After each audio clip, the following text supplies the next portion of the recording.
Assalamualaikum warahmatullahi wabarakatuh. Perkenalkan, saya Astri Susanti, peserta Latsar CPNS tahun 2022 dari kelompok 2 Angkatan 16, gelombang 2, golongan 6 dengan pengampu materi atau Widya Iswara Bapak Dr. Konrad Sawang MPD.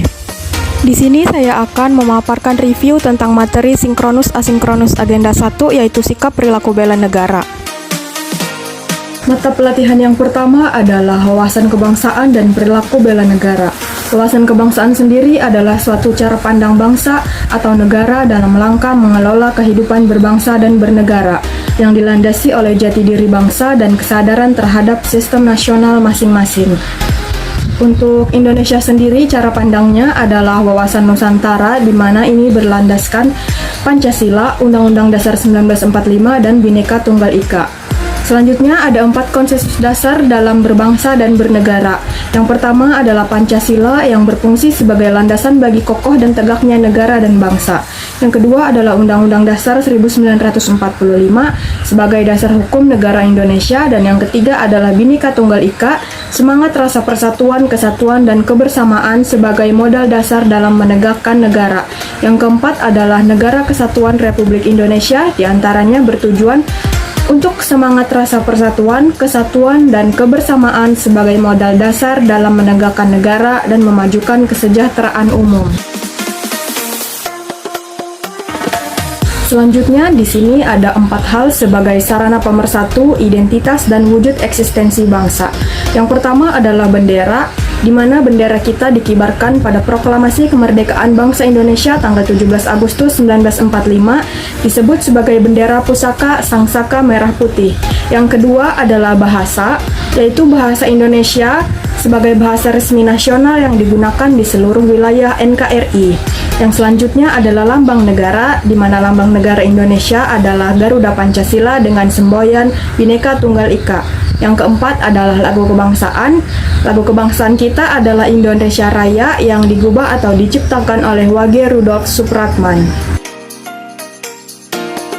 Selanjutnya adalah perilaku bela negara, di mana bela negara sendiri adalah tekad, sikap, dan perilaku serta tindakan warga negara baik secara perorangan maupun kolektif dalam menjaga kedaulatan negara, keutuhan wilayah, dan keselamatan bangsa dan negara yang dijiwai oleh kecintaan kepada NKRI yang berdasarkan Pancasila dan Undang-Undang Dasar 1945.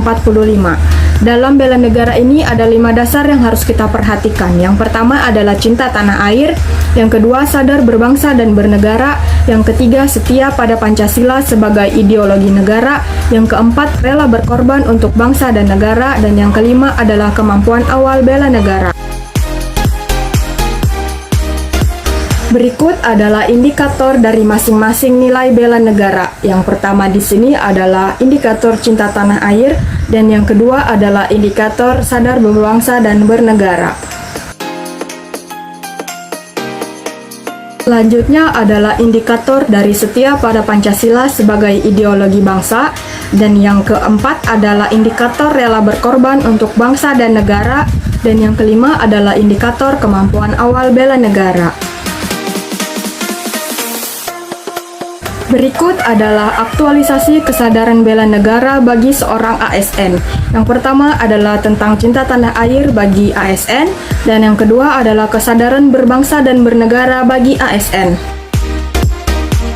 Selanjutnya adalah aktualisasi nilai setia pada Pancasila sebagai ideologi negara bagi ASN. Yang keempat di sini adalah nilai rela berkorban untuk bangsa dan negara bagi ASN, dan yang terakhir adalah nilai kemampuan awal bela negara bagi ASN.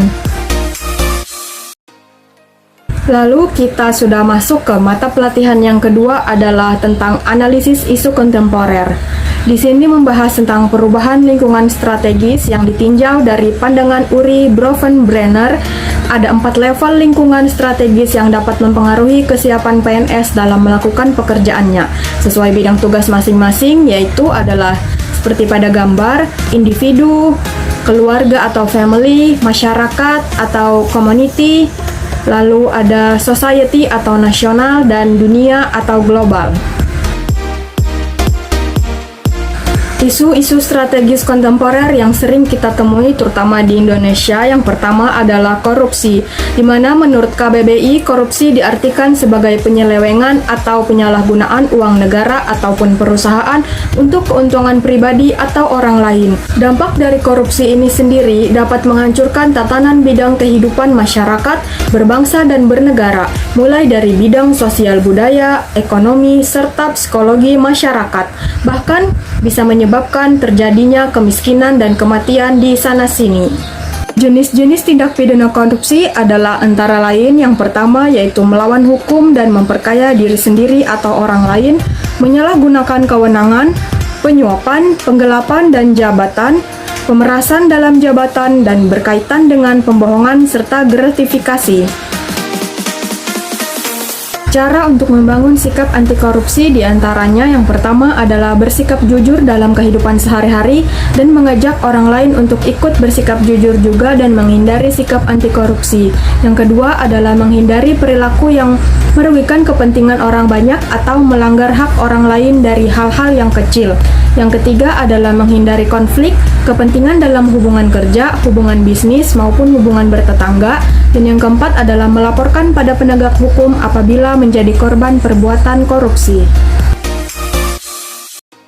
Isu yang selanjutnya yang sering ditemui adalah narkoba atau narkotika, psikotropika, dan obat-obatan terlarang yang merupakan suatu hal yang dapat bersifat adiktif, yaitu dapat mengakibatkan ketergantungan apabila disalahgunakan atau penggunaannya tidak sesuai dosis yang dianjurkan dokter. Narkoba sendiri di sini dibagi menjadi 3, yaitu golongan 1, golongan 2, dan golongan 3. Selanjutnya adalah psikotropika, di mana di sini dibagi menjadi 4 golongan, yaitu golongan 1, golongan 2, golongan 3, dan golongan 4. Lalu di sini ada zat adiktif. Isu yang selanjutnya adalah terorisme, yaitu perbuatan yang menggunakan kekerasan atau ancaman kekerasan yang menimbulkan korban yang bersifat massal, menimbulkan kerusakan atau kehancuran terhadap objek vital yang strategis, lingkungan hidup, fisikal publik, atau fasilitas internasional, dan motif ideologi, politik, ataupun gangguan keamanan.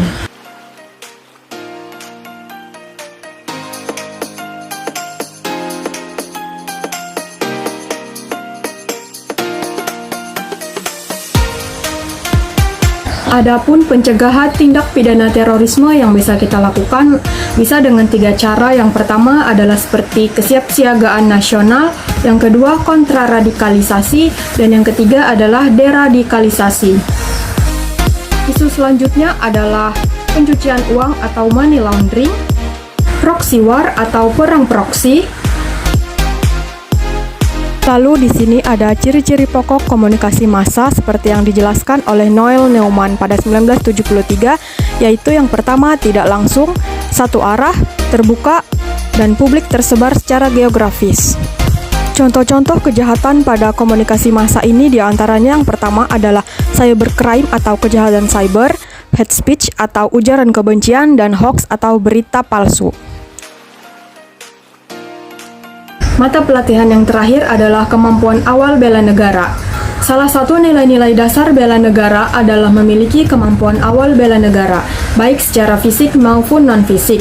Secara fisik dapat ditunjukkan dengan cara menjaga kesemaptaan atau kesiapsiagaan diri, yaitu dengan menjaga kesehatan jasmani dan rohani.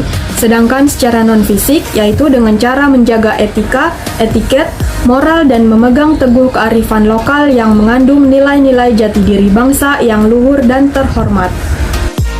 Rumusan 5 nilai dasar bela negara sama seperti pembahasan sebelumnya. Yang pertama adalah rasa cinta tanah air, yang kedua sadar berbangsa dan bernegara, yang ketiga setia kepada Pancasila sebagai ideologi negara, yang keempat rela berkorban untuk bangsa dan negara, dan yang kelima mempunyai kemampuan awal bela negara. Kesehatan jasmani atau kesegaran jasmani adalah kemampuan tubuh untuk menyesuaikan fungsi alat-alat tubuhnya dalam batas fisiologi. Makin tinggi kesehatan jasmani seseorang, maka semakin meningkat juga daya tahan tubuh sehingga mampu untuk mengatasi beban kerja yang diberikan. Untuk mental sendiri dalam artian luas berkaitan dengan interaksi antara pikiran dan emosi manusia.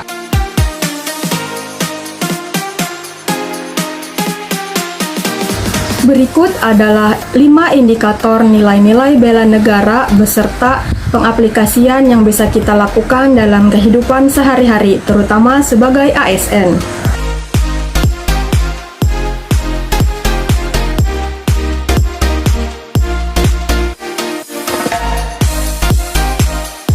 Sekian pemaparan materi atau review materi dari agenda 1 dari saya, semoga bisa bermanfaat untuk kita semua.